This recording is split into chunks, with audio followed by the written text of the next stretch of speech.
the idea of the Jewish Educators' Day is that Herzog dedicates time and energy to Yemei Yun B'Tanach, but it's also a teacher's college, and we take this opportunity to spend some time talking about Jewish education in general.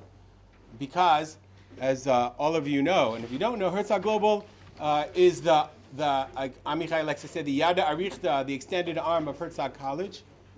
And we spend much energy engaged in teacher training, specifically for Lumidei Kodesh teachers around the world.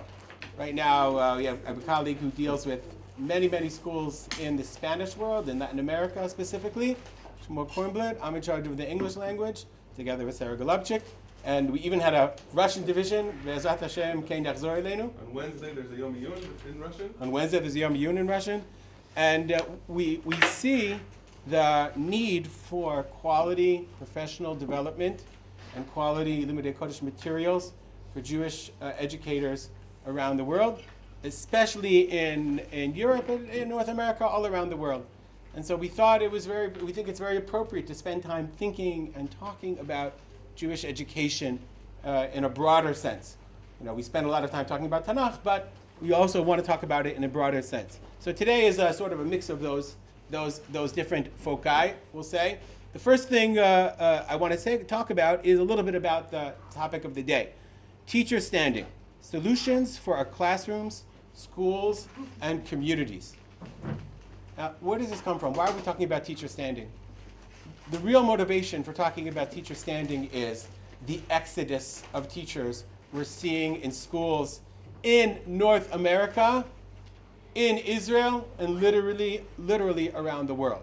This is not something that's necessarily new, but it's a problem that's becoming more and more pronounced as schools in general, both in general education, but also in Jewish education, see a mass exodus of teachers leaving the profession for, I would say, more golden pastures, we'll call it, for other professions.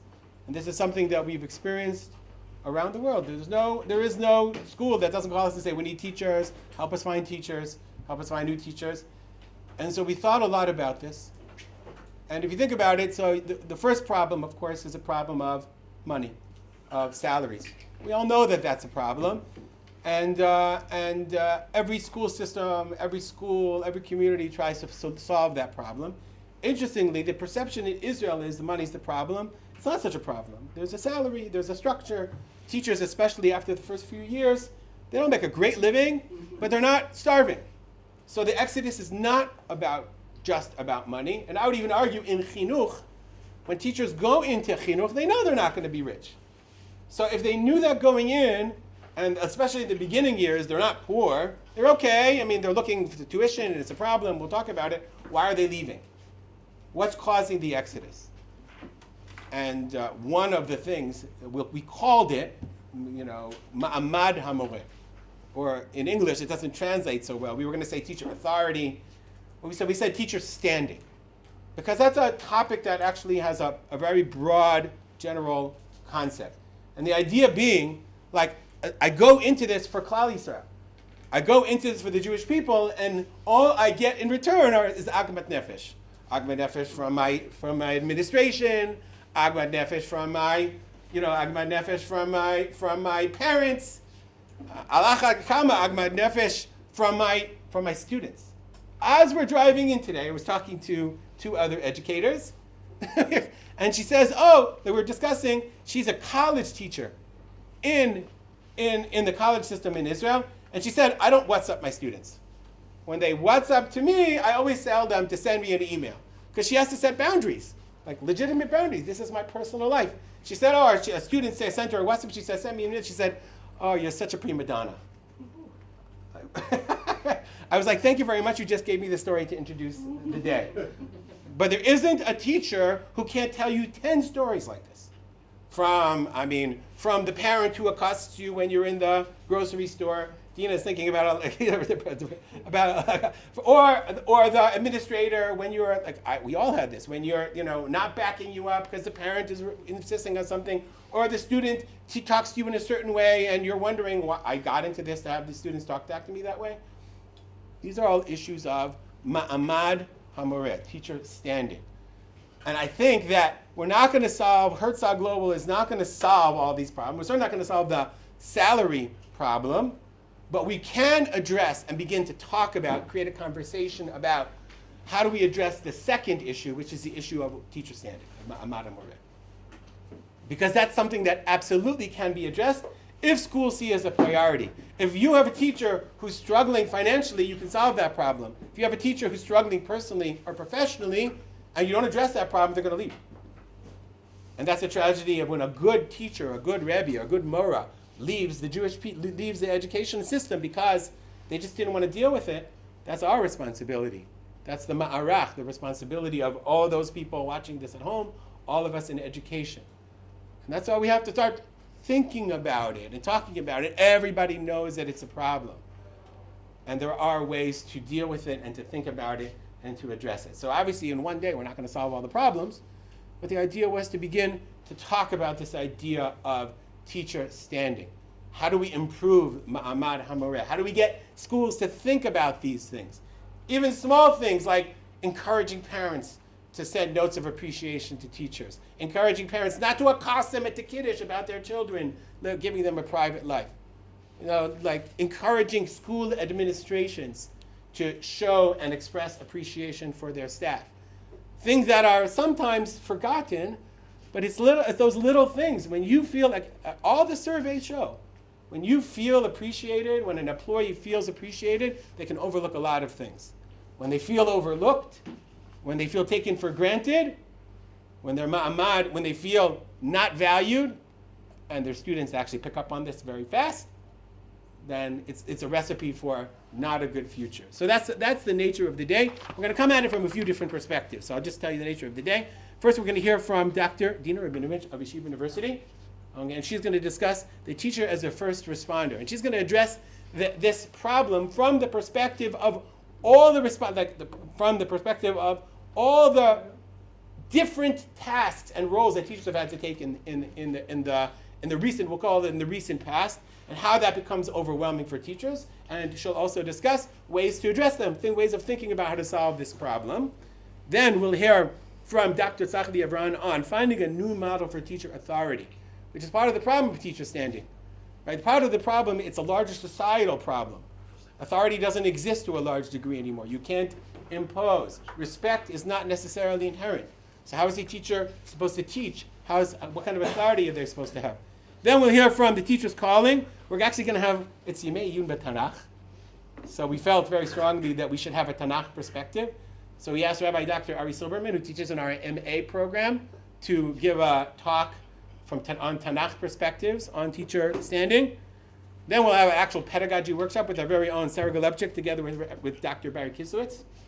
Then we'll have lunch. Okay, and the second half of our day, we're going to have a panel discussion on the teacher standing in the community, addressing many of these issues with 3 leading educators. And finally, at the end of the day, we're going to have a talk between Rabbi Yosef Blau and Rabbi Yitzchak Blau on the world of chinuch over the past few generations. How has the notion of teacher standing changed? So we're coming at it from a lot of different perspectives, but the idea is really to start a conversation. And when you're watching this at home, or you all, the people here, go to your different communities and start to talk about these things, the idea of beginning a conversation hopefully is the beginning of thinking about ways to address the problem. Because until you realize, like, everyone's worried about attracting teachers, but we're not really spending much time on people on the other side of the funnel, the very, very many teachers who are leaving, and the problem of obviously teachers that leave have much more experience than the teachers you're bringing in. So imagine if we could keep some of them, if we make the effort to keep some of them, to make their conditions, their standing, to improve them, make them better, how much more would that be? How much farther would that go for the betterment of our students around the world? So I thank you all for being here. It's a great pleasure to introduce Dr. Deena Rabinovitch of Yeshiva University. She's a professor of Jewish education, and she, Be'ezrat Hashem, is becoming an associate dean, starting literally this week, I heard. Starting on Friday, she'll become the associate dean of the Azrieli Graduate School for Jewish Education, and we wish her tremendous hatzlacha in that role. She is an experienced, very well experienced Jewish educator, And Be'ezrat Hashem she'll be a tremendous source of strength for promoting Jewish education in America, North America, and around the world. Okay, so thank you very much, Dr. Deena Rabinovitch.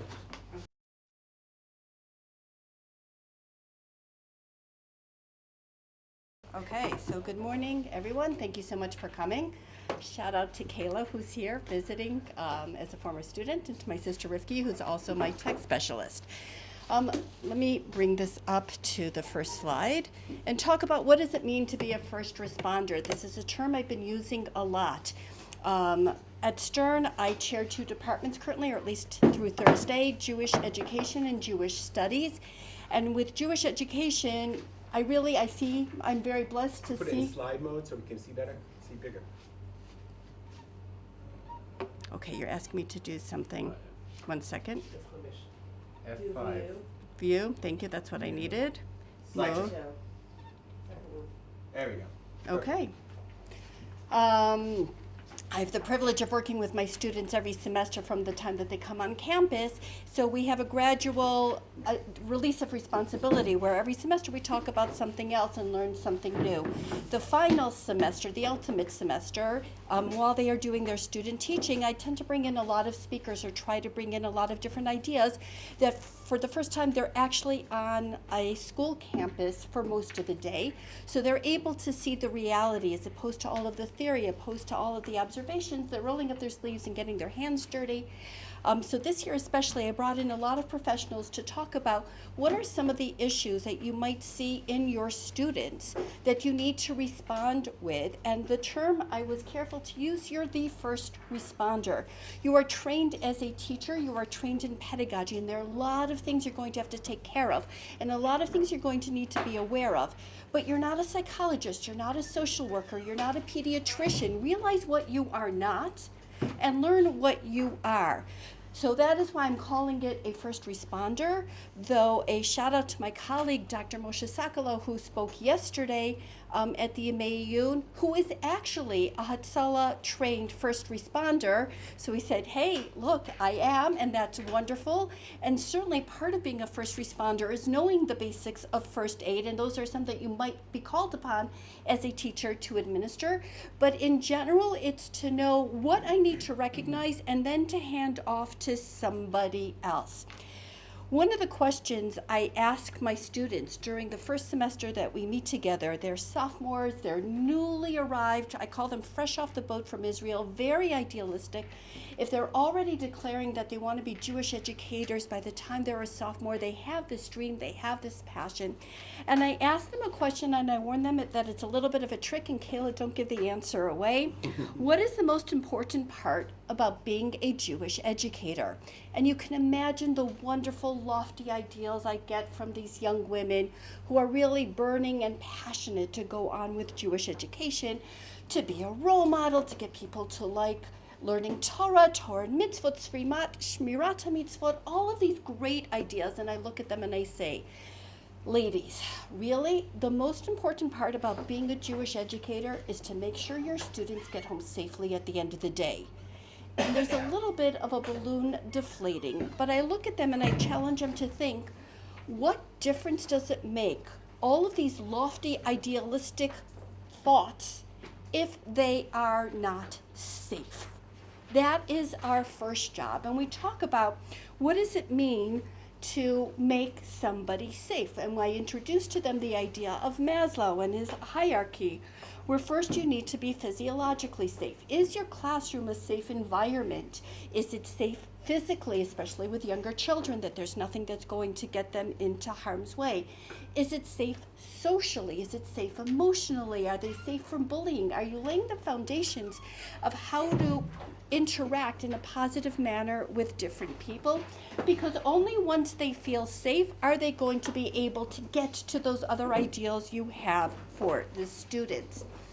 And they learn and they listen, and over the course of the time we work on how can we do these idealistic goals that they want to instill, and kol kavod to them, and we need more people like them going into education, but to also think about the basic down to earth goals that without them you're not going to get any further. When you look at the scope of education over the years, there has been a crazy change. And I want to start actually with a story my father-in-law used to tell. So we're talking when he was in school 100 years ago, the Lower East Side in New York.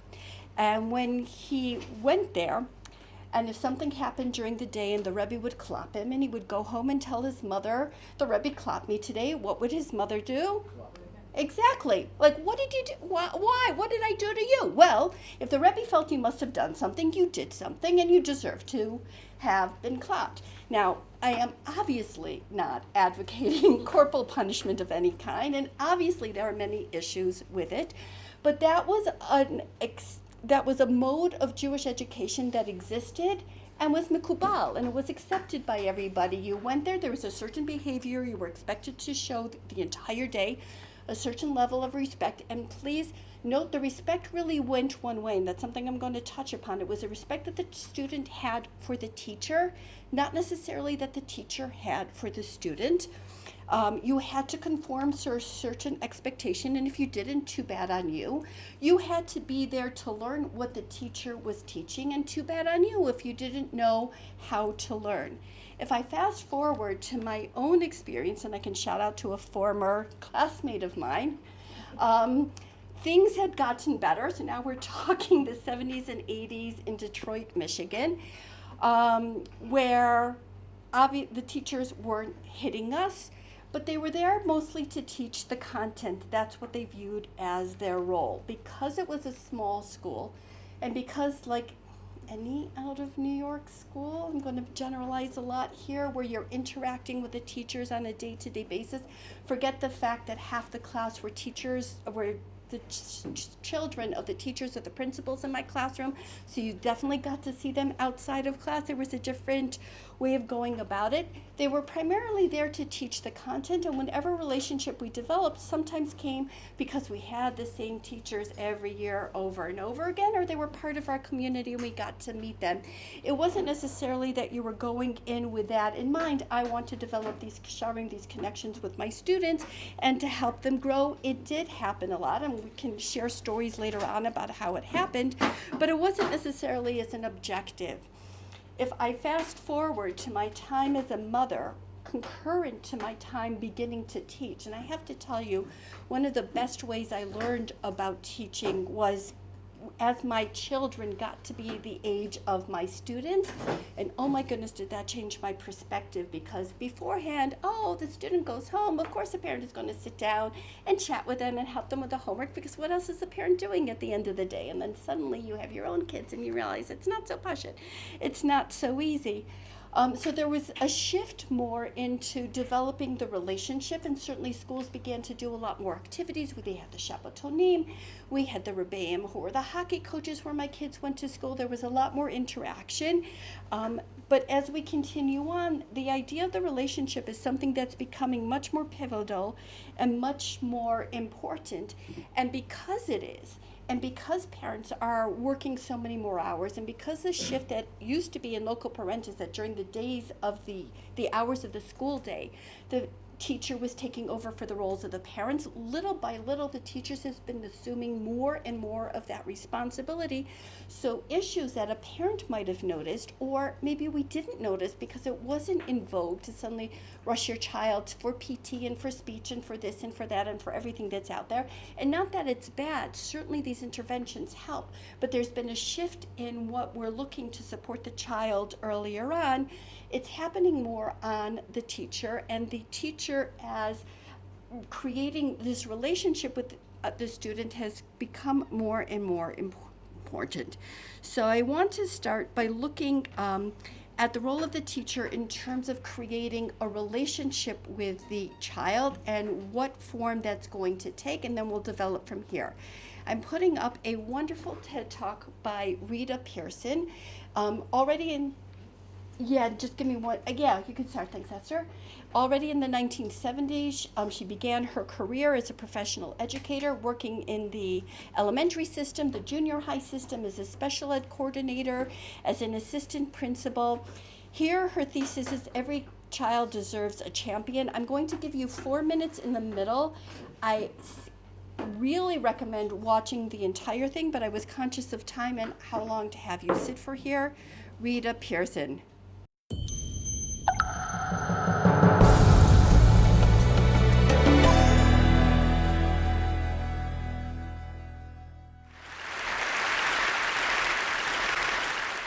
I have spent my entire life either at the schoolhouse, on the way to the schoolhouse, or talking about what happens in the schoolhouse.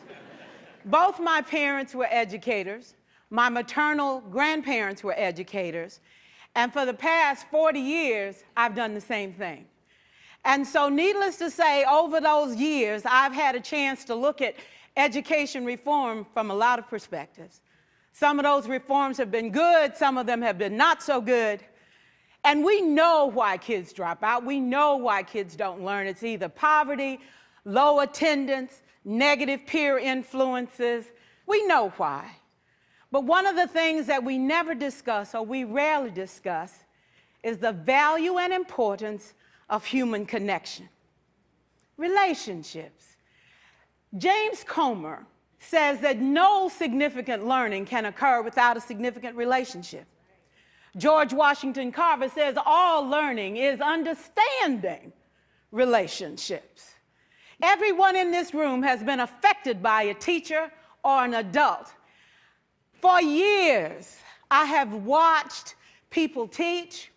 I have looked at the best and I've looked at some of the worst. A colleague said to me one time, they don't pay me to like the kids.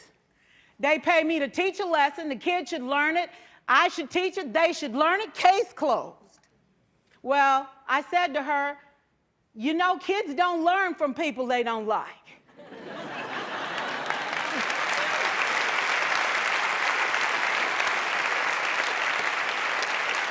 She said, that's just a bunch of hooey. And I said to her, well, your year is going to be long and arduous, dear. Needless to say, it was. Some people think that you can either have it in you to build a relationship or you don't. I think Stephen Covey had the right idea. He said you ought to just throw in a few simple things, like seeking first to understand as opposed to being understood. Simple things like apologizing. You ever thought about that? Tell a kid you're sorry, they're in shock. I taught a lesson once on ratios. I'm not real good with math, but I was working on it. And I got back and looked at that teacher edition. I taught the whole lesson wrong. So I came back to class the next day and I said, look, guys, I need to apologize. I taught the whole lesson wrong. I'm so sorry. They said, that's okay, Miss Pearson. You were so excited. We just let you go.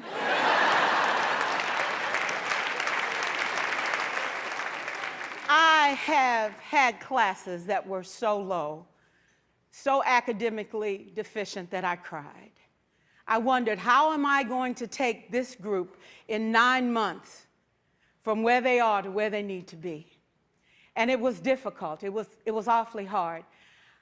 How do I raise the self-esteem of a child and his academic achievement at the same time? One year I came up with a bright idea. I told all my students, you were chosen to be in my class. Because I am the best teacher and you are the best students, they put us all together so we could show everybody else how to do it. One of the students said, really? I said, really? We have to show the other classes how to do it. So when we walk down the hall, people will notice us. So you can't make noise, you just have to strut. And I gave him a saying to say, I am somebody. I was somebody when I came. I'll be a better somebody when I leave. I am powerful and I am strong. I deserve the education that I get here. I have things to do, people to impress, and places to go. And they said, yeah. You say it long enough, it starts to be a part of you. And so,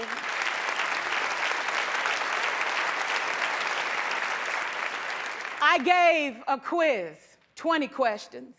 Student missed 18. I put a +2 on this paper and a big smiley face. He said, Miss Pearson, is this an F? I said, yes. He said, then why'd you put a smiley face? I said, because you on the roll. You got 2 right, you didn't miss them all. I said, and when we review this, won't you do better?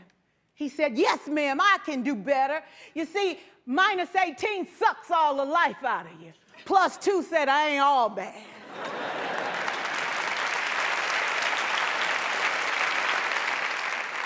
For years, I watched my mother take the time at recess to review, go on home visits in the afternoon, buy combs and brushes and peanut butter and crackers to put in her desk drawer for kids that needed to eat, and a washcloth and some soap for the kids who didn't smell so good. See, it's hard to teach kids who stink. And kids can be cruel. And so she kept those things in her desk, and years later, after she retired, I watched some of those same kids come through and say to her, you know, Miss Walker, you made a difference in my life. You made it work for me. You made me feel like I was somebody when I knew at the bottom I wasn't. And I want you to just see what I've become. And when my mama died 2 years ago at 92, there were so many former students at her funeral. It brought tears to my eyes, not because she was gone, but because she left a legacy of relationships that could never disappear. Can we stand to have more relationships? Absolutely. Will you like all your children? Of course not. And you know your toughest kids are never absent. Never. You won't like them all, and the tough ones show up for a reason. It's the connection, it's the relationships. And while you won't like them all, the key is they can never, ever know it. So teachers become great actors and great actresses, and we come to work when we don't feel like it, and we listen to policy that doesn't make sense, and we teach anyway. We teach anyway because that's what we do. Teaching and learning should bring joy.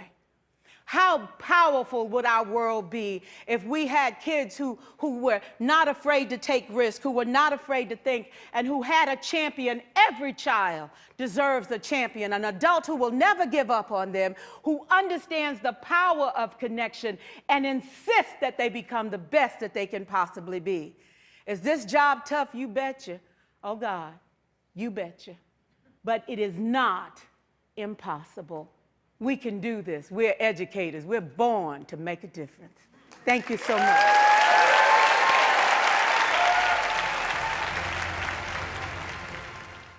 Okay, every child deserves a champion, an adult who will never give up on them, who understands the power of connection, and insists that they become the best that they can possibly be. I'll ask you to look at the handout I gave. I figured if we're doing a Jewish education, let's look quickly at 2 examples of teacher-student relationships in Tanakh. One, Moshe and Yehoshua, and the other, Elisha and Gehazi. There are many others I could have chosen. I'd like to look at them. I know, I want the one that has the Hebrew sources on them. And what I'd like to do is to look at, I think this is one of my favorite midrashim. It comes from Devarim Rabbah, really on Parshat V'etchanan. When Moshe Rabbeinu is asking HaKadosh Baruch Hu, please let me go into the land of Israel. It's been my desire, it's been my dream, it's been my passion. Why can't I? And the midrash is going to create a dialogue between Moshe Rabbeinu and HaKadosh Baruch Hu, where the end result, Moshe Rabbeinu is going to accept and admit he cannot go in. Amar lefanav, Moshe says to HaKadosh Baruch Hu, Ribono shel olam, yitol Yehoshua arki sheli, va'ahachai, okay, let Yehoshua become the manhig, the melech, the rosh ha'idah, and let me just live. I'll be plain Moshe ben Amram, let Yehoshua kaviyachol be Yehoshua Rabbeinu. Amar Kadosh Baruch Hu, aseh lo kederech shehu oseh lecha. Okay, let's try that. And you have to imagine Hashem is thinking, it's really not going to work, but let me give kavod to Moshe and let's try it out. Miyad ishki Moshe v'halach leveito shel Yehoshua. The next morning, Moshe wakes up early and walks over to Yehoshua's door to be misharet Yehoshua in the same manner that Yehoshua misharet Moshe. Nityarem Yehoshua, v'amar Moshe Rabbeinu, bo etzli. And Yehoshua is panicking, like, why are you coming to me? What's going on? Yatzu, they went out lahaloch. Halach Moshe lismolo shel Yoshua. Now Moshe is walking to the left of Yoshua again, mimicking what Yoshua did for him. Nichnasu la'ohel moed, yarad amud ha'anan v'yifsik b'neihem. So they go into the ohel moed, and miyad, the amud anan comes down, and Hashem is going to speak to Yoshua. Mishenistalek amud ha'anan, halach Moshe etzel Yoshua v'amar, ma'amar lecha hadibor. And as soon as the amud anan went, Moshe turned to Yoshua. So, Nu, fill me in. What was the briefing today? What did HaKadosh Baruch Hu tell you? Amar lo Yoshua, Kshaya hadibur nigla alecha, yodea hayiti ma medaber imach. Wait a second. Did I ever once ask you what HaKadosh Baruch Hu said to you? Oto sha'a tza'ak Moshe va'amar, mea mitot v'lo kina'a achat. Wait, I can't do this. I can't go for being the captain of the ship. I can't go from being the one who's in the briefing room day in and day out to being a bystander, to not knowing what's going on. There is this inkling of jealousy. Whatever you want to say, Moshe Rabbeinu was feeling jealous at the time. This is the Midrash suggesting it, but I like to see that human aspect of Moshe Rabbeinu, that he realized you can't shift. It's not so easy. Quoting, V'shlomo mefarsha ki aza kamavet ava kasha k'shaol kin'a. Ava she'ahav Moshe liYoshua.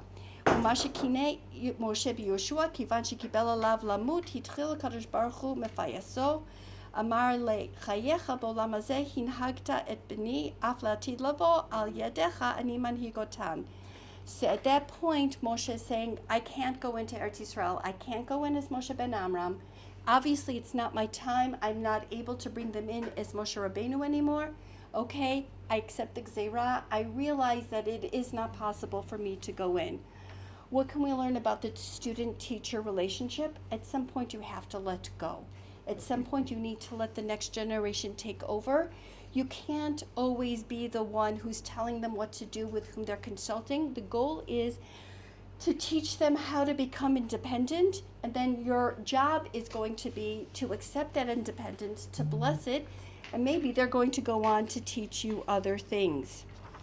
The next relationship I'd like to pause a moment to look is that of Elisha and Gehazi. Gehazi was some sort of mesharet for Elisha, and Elisha would often have him do things, sometimes trying to revive children, as the case of the Isha Shunamit, whose son had fallen ill. Elisha originally sends Gehazi to try and revive her. If we take the story back a few steps, it was even Gehazi's idea to bless the Isha Shunamit with a child in the first place, where it wasn't obvious that the woman at this point was looking for children. But we keep seeing Gehazi popping up at different moments, and the point that I'm looking at here is in Melachim Bet, towards the end of Perek Hay, after Elisha has cured Naaman, the Sar Tzava of Aram, from Tzarad. It has been an tremendous learning experience for Naaman to learn that those that he considers to be like ants, so menial beneath him, are really the ones who know the most, the Na'ara with whom he first interacts, even the Yarden, this very lowly river of Eretz Yisrael that is going to cure him, and even Elisha, like, what does this Navi know to tell me what to do? But he still wants to try and have the upper hand at the end. He still wants to try and pay for his services. And Elisha doesn't want to let him have that satisfaction. Elisha realizes that the minute Naaman pays for the services or gives some sort of gift on behalf of the services, Naaman is going to go up to feeling, I'm in charge, I'm great, I know more than you, and refuses. Gehazi, who other places in the Midrashim and the Gemara are going to tell us that he coveted many, many things, is not so happy with the idea of this free money, these free clothing, which were very expensive, getting out of his reach, and runs after Naaman with a story, oh, really, my master said, let me come and get the things from you. And when Elisha learns this, he's going to curse Gehazi and give the same curse that Naaman had. Gehazi is going to come down with Sarat, and not only is Gehazi going to come down with Sarat, but the Midrash has it that his 3 sons have it as well. So in later Prakim, when we see 4 Mitzoraim, 4 men with leprosy sitting outside the city of Shomron, the Midrash is going to identify them as Gehazi and the 3 sons. The Midrash looks very harshly at Elisha, so much so that when Elisha is going to come down with a sickness, which is going to be his final sickness and from which he's going to die, and that's in Masechet Sotah, the beginning of it, Ve'elisha chala et cholyo asher yamut bo. The Midrash is going to look when else did he become sick, and one of the times is when he sent away Gehazi. And look at him very harshly, and it's going to be the next part of it, Tanu Rabbanan. L'olam tehei smol dochev yamin mekarevet lo ke'elisha shedechafo leGehazi b'shtei yadav. That Elisha was so harsh with Gehazi, pushing him aside with two hands, really trying so forcefully to teach Gehazi a lesson that he managed to turn him off totally. And even later, when Elisha presumably tries to bring Gehazi back, why presumably? Because again, it's not in the Psukim, but we see Elisha going to Damascus. He's going to be the one to appoint the new king, the new head of Aram. And the Midrashim will say one of the reasons he went there was to try and bring Gehazi back, to retrieve him, and it's not going to work. Where from here we can see a teacher-student relationship where we have to be aware of the balance that we have and the power that we have. Yes, it's our job to instruct, to provide feedback, positive reinforcement or critique as necessary, but we have to be very careful and very mindful of how we do it, that we're not going to send them away. So two ways of looking at the teacher-student relationship from Tanakh. Another one of the sayings, if my first question when I meet with my students in the beginning of their sophomore year, or the beginning of their upper sophomore semester, is what does it mean to be a Jewish educator? The other thing I like to tell them is that they have to have two ptakim in their pockets at all time in dealing with the relationship with the students and in looking at life itself. What are these two ptakim? Respect and humility. And in different iterations of preparing for today, I tried to create a Mishnah in Perkei Avot, Al Shlosha Dvarim HaChinuch Omed, Al HaKavod, Al HaAnava, and I was trying to do something with Emdan. It didn't really sit so well, and I couldn't get the right word, so I put it to the side. But I really feel that strongly, that we need to have these two elements of respect and humility. Mitzad HaMoreh, Mitzad HaEducator, HaMechanech, male and male. But these two ptakim, I would say, also have to go in the hands of the student. What is the respect and the humility that the teacher has to have walking into the room? I'm here to try and educate the child. I do have some knowledge, otherwise I wouldn't be standing in this position in the room. Otherwise, I wouldn't have been hired as a teacher. At least one hopes that is the case. But that doesn't mean I know everything. That doesn't mean I can't learn other things. I can't begin to tell you how much I've learned from my students, if only how to manage technology.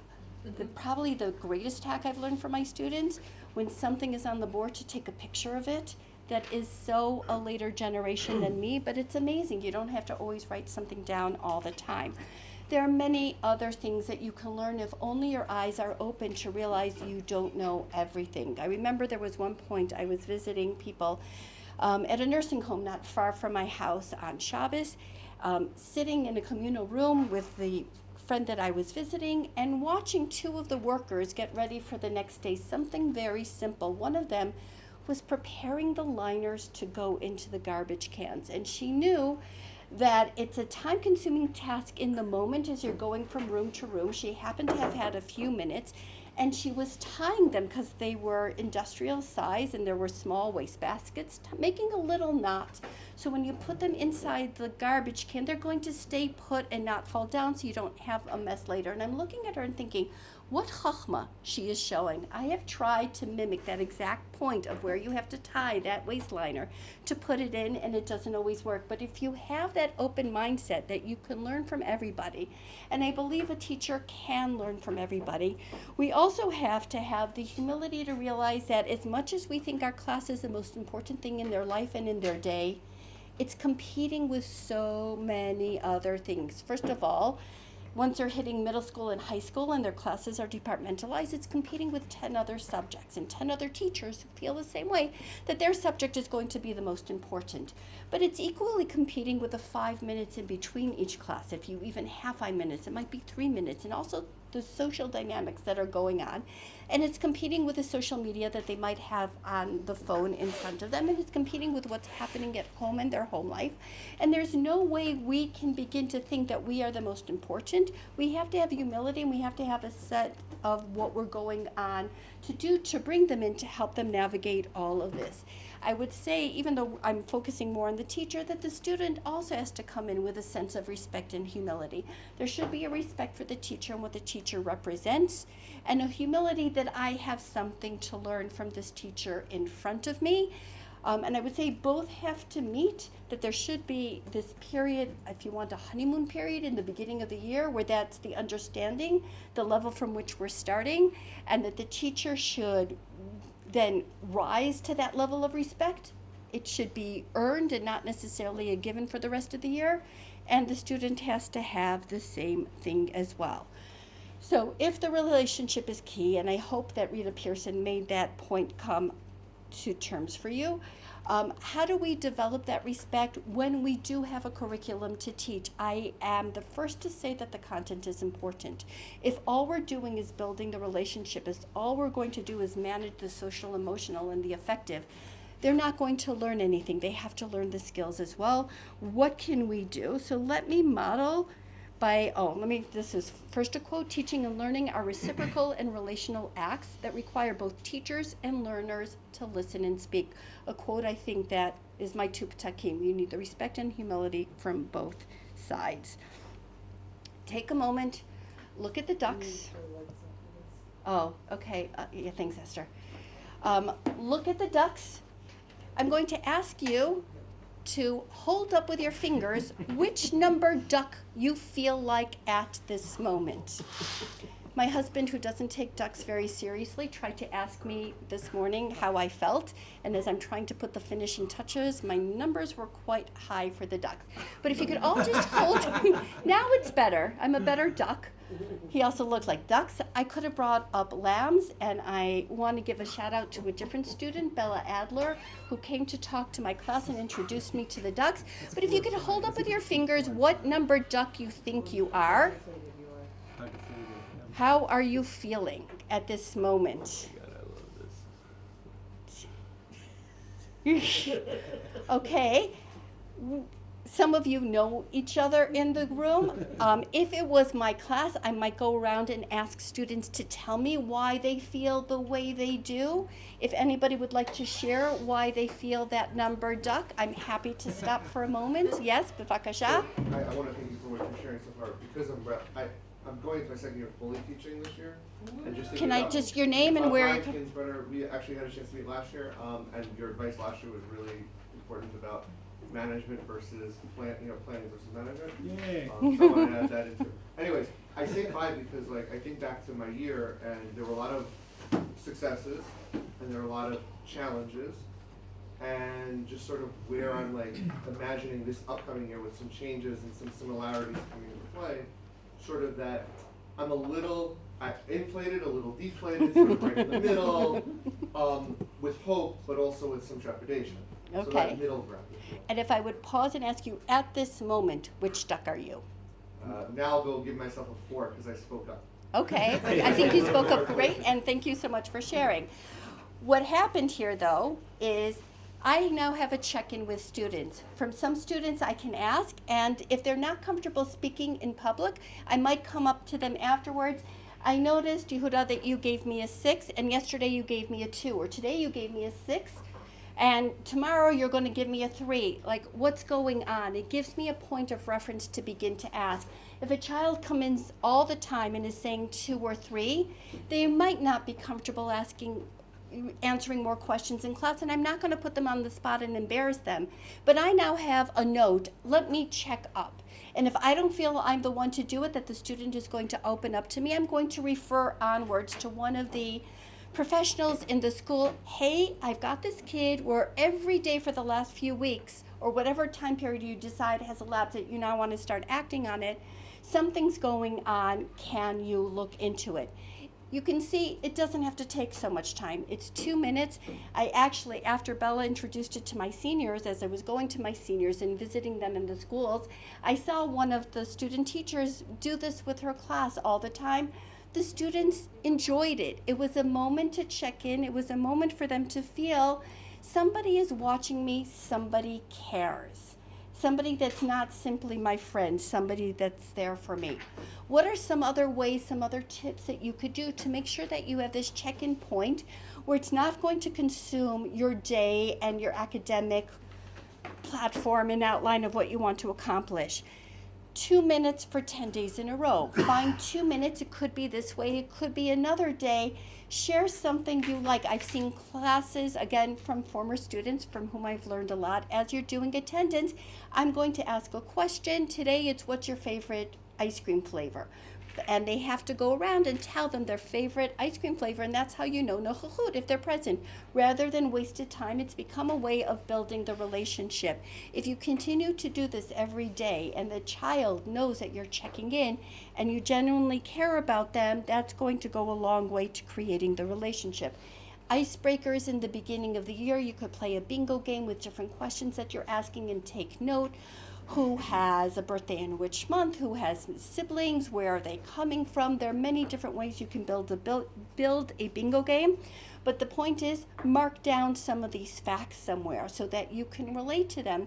And if you're doing an example, you're talking Perek Tet Vav in Shlach about the mitzvah of taking challah, you can go and say, Esther, when you take challah, because I know that you're very into making sourdough because you remember that tip, and suddenly she's going to feel like $1 million because her name is part of the example in the class, and wow, the teacher remembered something that I'm interested in. So it's a little bit of work on your part. It's not going to take a lot of class time, but it's going to pay a lot going forward.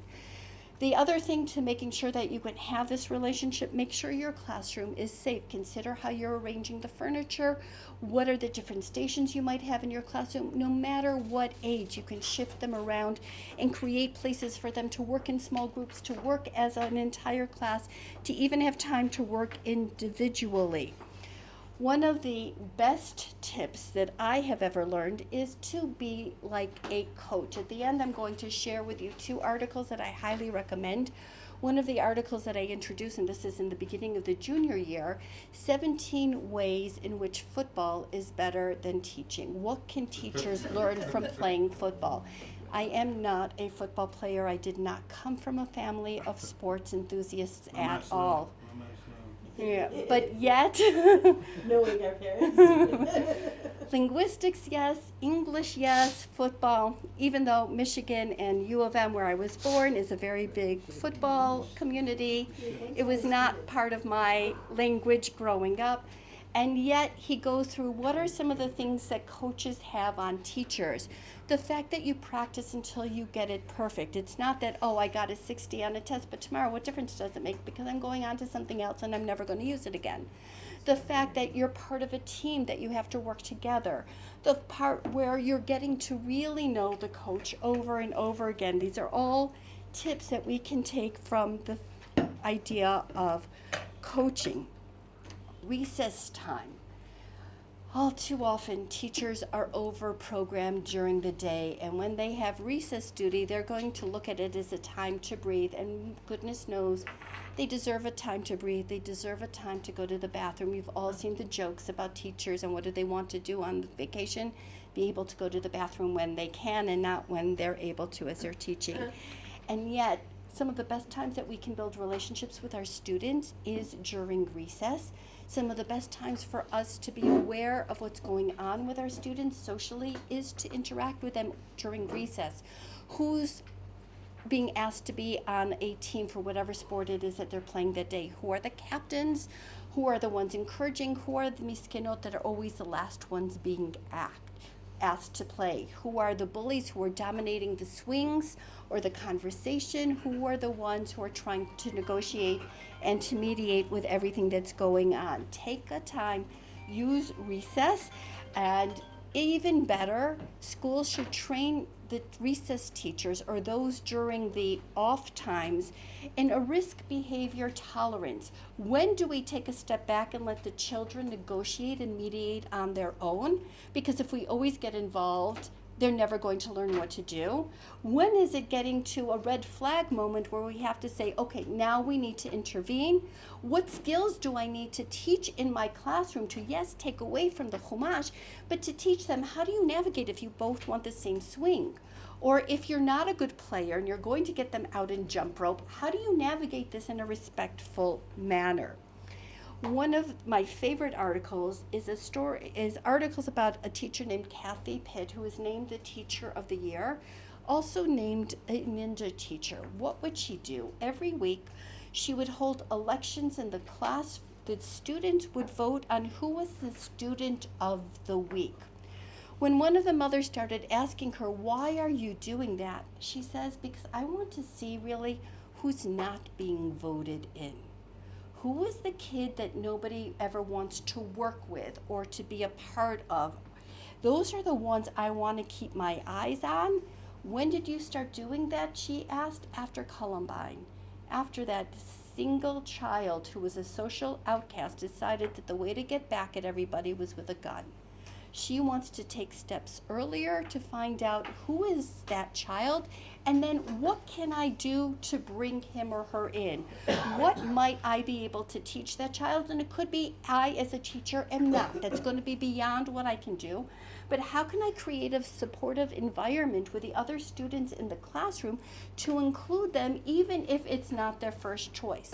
One of the things I've often done when you're creating groups for the children, for the students in your class, to alternate. Sometimes I'm going to choose the groups and I'm going to make a balance. Either I'm going to put those who can get more challenging work together and those who need more remedial work together and really do it, or I'm going to deliberately place somebody who's high achieving with somebody who's a little bit lower achieving to make them work together. Sometimes I ask the students to choose the groups because I want to have them learn how to work with somebody that they are choosing. But in those cases, I'm only going to do it when I'm aware of who's not going to be chosen.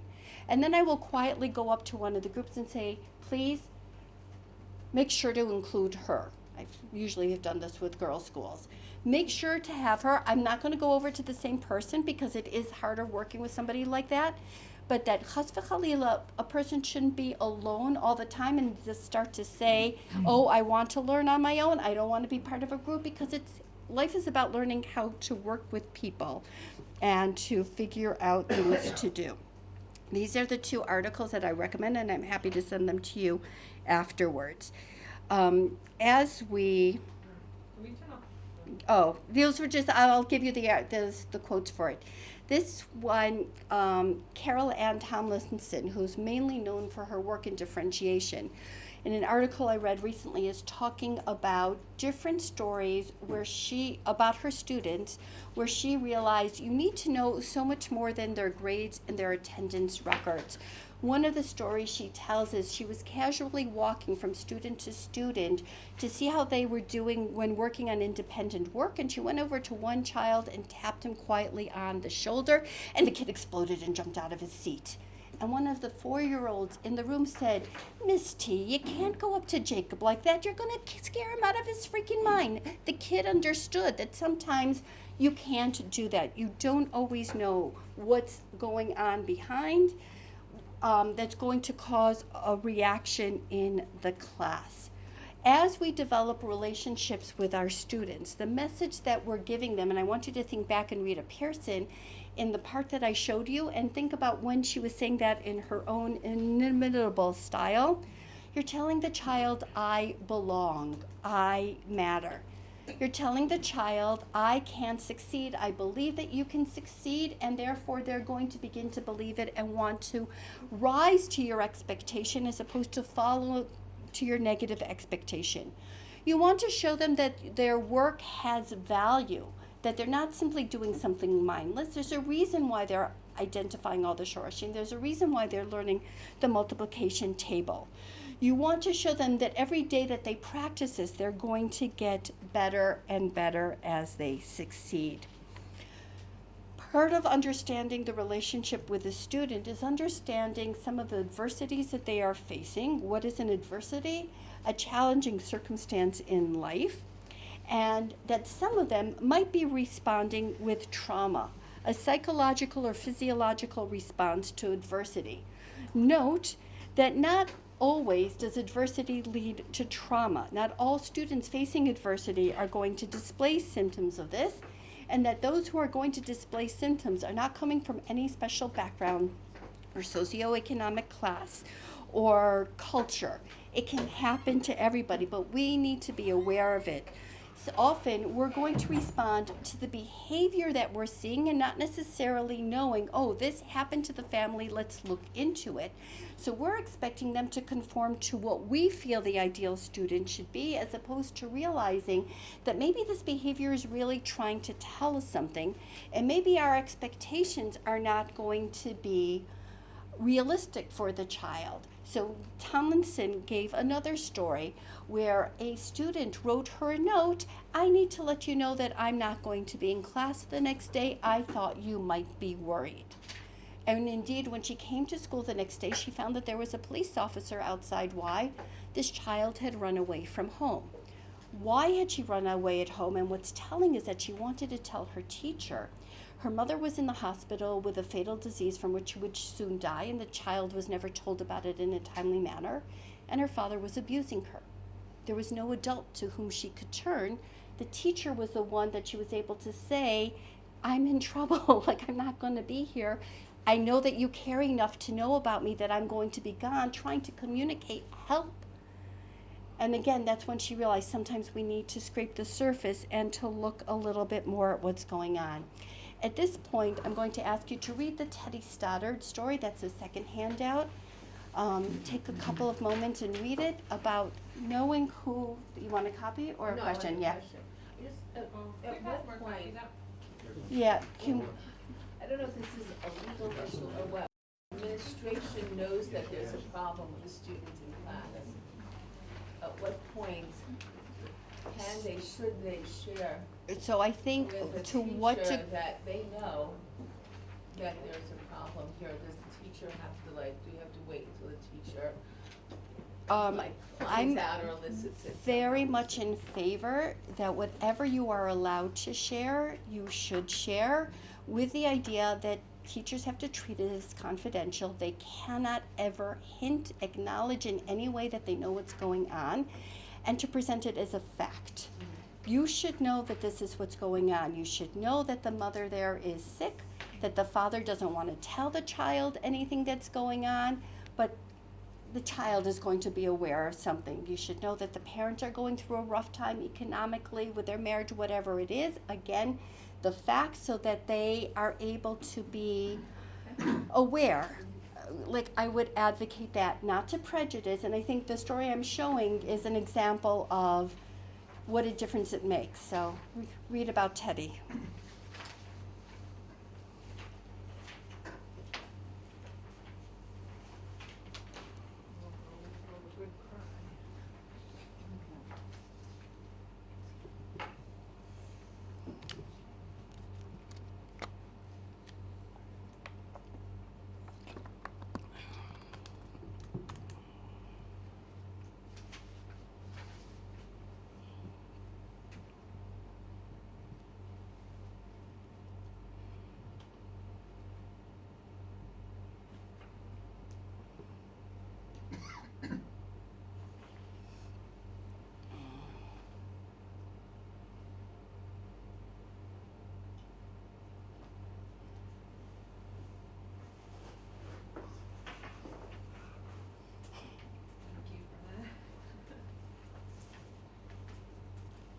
It's one of my favorite stories.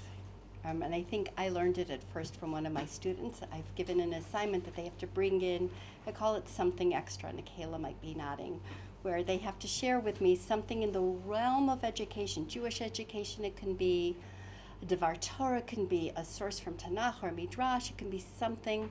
So one of them brought in this story, and it's become one that I think, and Abby, to answer your question, that's why I think you need to know these things, because if you don't, you're going to look at the behavior and you're not going to connect, and suddenly they become a person to you, and you realize that it changes everything. You give them a little bit more room to breathe and understanding, and you can encourage them in a positive way as opposed to shutting down because they don't know how to respond in any other way. Something is going on, and I think continuing from that, Some children intuit behavior. Either they're seeing it modeled in a positive way at home, or they're going to hop what they need to do. Many are not like that. And part of what we have to introduce into our classroom, again, the transfer of what parents used to do to the classroom, sometimes how to respond and how to behave when you're feeling in different ways. Yeah? Is there a certain age where you feel that faculty shouldn't be sharing information about the students and letting teachers like create their own impression? No. I want the facts, I don't want the impressions. But if a parent of one of my children has recently died or is sick, I need to know. If a sibling, I need to know the fact. Because that's not going to form an impression. That's simply giving me an understanding of what's going on. The same way, if a child needs glasses and is wearing glasses, like I need to know that and he comes in one day without the glasses, I need to be aware of how to modify. Maybe you're going to sit up front a little bit more in the classroom. Or if I know that a child has a hard time sitting still, I'm either going to design lessons where there's going to be movement in my class, or I see you need a break, can you go get these papers for me that I left in the office? These are facts and not what I feel about the child. I had like an example this past year where I noticed the girl being bullied on a trip at the very end of the year, and I brought it up, and they're like, "Oh yeah, it's been happening all year. Why didn't you tell me?" Like there were signs of the whole class, but I just assumed like, okay, they're being. But if, like once I knew that it was an issue, it was so much more apparent. But you think that's something they should have told me? In my humble Or- opinion, 100% Sometimes yes. the girls pick up on like the special treatment and they get very self-conscious. That doesn't mean you have to give special treatment, but I think you're aware of it, and then you might not have let the bullying going on. You might have realized that it's part of bullying and not part. Like there's sometimes a fine line. Bullying is defined as something that's repeated, that's happening over a long period of time. Sometimes bullying can be so intense that it happens once and you know, but sometimes it's more subtle. But if you knew that, you might have stopped it earlier, and you might have spent some more time quietly bringing in different exercises, working with people about how to demonstrate pro-social behavior as opposed to going forward, right? I see that it's troubling you. Like, had you known that in the beginning of the year, you can also introduce it as part of your lesson subtly. You don't want to hit them over the head with it, but it can become more of what you're doing. I feel very overwhelmed by all the things that you're telling me because, to be honest, most kids have issues nowadays, and you have to be aware of it, but you don't want to say anything about it, so you kind of have to address it. How does this not become overwhelming for teachers? Meaning they're also teachers of Chumash or Navi or Gemara. They're supposed to cover material. Right. So I would say create some sort of chart, create some sort of file system, maybe highlighting some major things. What is something big that I'm thinking about? Good friend of mine adopted her nieces and nephew when her twin sister passed away. When she took the oldest of her nieces to high school interviews, and they're addressing the aunt, adoptive mother, as the mother because they hadn't read the file to know that this young lady, 13 years old, sitting in front of them, lost both of her parents. That's a crime. If you have a child like that in your room and you're coming up with Mother's Day and Father's Day, you need to be aware. If you're talking about the mitzvot of Kibbud Av V'Em, you need to be aware that that's something going on. Other things might be more subtle, but if you keep some of these things, like in the questionnaire, I guess I'm keep a asking you, need. like you said, a teacher's not a psychologist. Correct. So how is it it's a very fine line to know where the line between teaching is and then you're playing psychologist, which you're not trained to do at all. Correct. So let me give you another example from Stern College, where one of the rebbeim was coming in and teaching about medical treatments on Shabbos, which is one of his specialties. And he wrote to me, I'm about to talk about a subject that I know that can be triggering, eating disorders and how that's going to manifest itself. Should I be aware of anything? So he consulted with the counseling center. Are there things I need to be aware of? How should I go about approaching it? So I would say in that case also, you're not the expert. I'm teaching Kibbud Av V'Em. Do I need to be worried in this case? Should I expand what Kibbud Av V'Em, how it could include your aunt and uncle who have adopted you or a step-parent? Give me some guidance here, but to be aware that that might be an issue I need to investigate a little more. I guess to address you as well, Deena started off with talking about first responders. Right. It's the acknowledgement that you're one step in all this. You don't need to solve anything, and just making there are people who walk into the classroom, teach their material, and don't engage, right? That is something we see. You know, taking the moment to engage on every level is you're part of the system to help the kid, not necessarily the solution. Right. To continue on, the same way you need to know, does a child need a special setting, reduced distraction in order to take a test or to have something read aloud to them, or larger print, which is all part of the modification we're expected to do, and you somehow record. You need to find a way that works for you to record this information as you move forward. We're all trying our best. That's all we can be asked to do, and it is a lot to juggle. But realizing that the more you get to know them, the more the information is going to land, because you realize who they are. It's not this random person that I need to, like, this is my kid Yankala, and it helps with that, yeah. So normally with most first responders, whether it's rabbis, teachers, emergency personnel, chaplains, whatever that is, it's very individualized. And we're dealing obviously here with a group setting, right? Where there's first responder A, B, C, yeah, like, so how do I take that now and blend it into that setting, right? Where I have to think about, I'm first responding to this one whose grandparent just died, and this one who's got his ADD diagnosis, and he just started his meds, and this, I'm thinking of my own situation, like with my Right. kids teaching this year. But like, putting all that on being a juggler, if you will. So it is juggling. Sometimes it's just with kindness. Sometimes it's maybe prefacing how you're saying something. At a shir I attended in my shul, and I'll even quote by name, Rebbetzin Pesci Newberger came in to talk about Tehillim, and at one point she was going to talk about being a mother and childbirth. And I can't remember the exact point, but her comment beforehand, looking at the audience and saying, I know that there are women out with a women's shir who are struggling with getting pregnant, with having children. I just want to acknowledge that. And it wasn't something I dealt with, and I didn't ask my friends who were struggling how they felt about it, but I think sometimes the sensitivity, like, I know that that's an issue out there. Please feel free to come and talk about it with me afterwards. We'll make the time to find, and this is where we're going with the information right now. Similarly, lahavdil, and this I learned from a co-teacher mentor of mine, when you're teaching halacha and you're aware that the students in front of you aren't shomer Torah and mitzvot, how do you create respect for the child and the home environment that they're being brought up in? And especially if they're middle school, they have to live at home, but you still feel obligated to teach them halacha kahalacha. Just sometimes, like, I know where you're at, understand why I'm coming. I'm not judging you, I'm not judging your family, but I also have a responsibility to teach you so that you can make an informed choice later on in your life.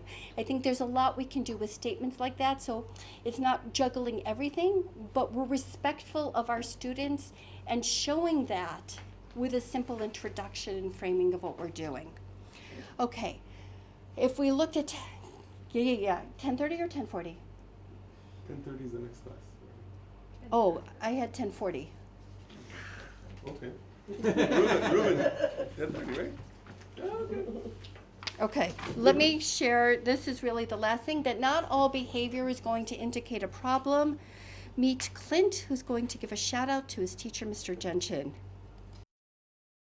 I have a lot of memories from when I was a child. One that's always stuck out to me, though, was when I was about 10 years old and I was in school and I struggled. And I didn't struggle with English, math, or science. I struggled holding still. And I would try to listen and focus and process ideas, but I couldn't help myself. And to be honest, I would sit there and then I would just start tapping. And the students in the class would look at me and they'd say, "Hey, stop tapping." A lot of the time, I didn't even realize I was doing it. And then eventually even the teachers got after me and they would yell at me and they'd say, "Clint, you have to stop tapping." It got so bad that I got sent to the principal's office for tapping. And he said to me, "Okay, maybe when you go back to class, just try sitting on your hands." And so I did. I went back to class, and when I felt myself starting to tap, I did this. I sat on my hands. And that worked for about 5 seconds. One time I was tapping in class, and my teacher, Mr. Jensen, he looked at me and he yelled. And he said, "Clint, stay after class." And I thought to myself, this is it. I am done. Now, I've always been the type of person that believes that a single moment in time can change a person's life. And this was one of those moments for me, and I will never forget it. And so I was sitting there with Mr. Jensen and an empty classroom. And he walked past me and he sat next to his desk and he said, "Clint, come here, I want to talk to you." And as he looked me right in the eye, he said, "Now, I need you to know something, you're not in trouble, but I do have just one question that I have to ask you." And he asked, he said, "Have you ever thought about playing the drums?" And in that moment, Mr. Jensen, he leaned back and he opened the top drawer of his desk. And he reached in and he pulled out my very first pair of drumsticks. And he held them in his hands and he looked at me and he said, "Hey, Clint, you're not a problem. I think you're a drummer."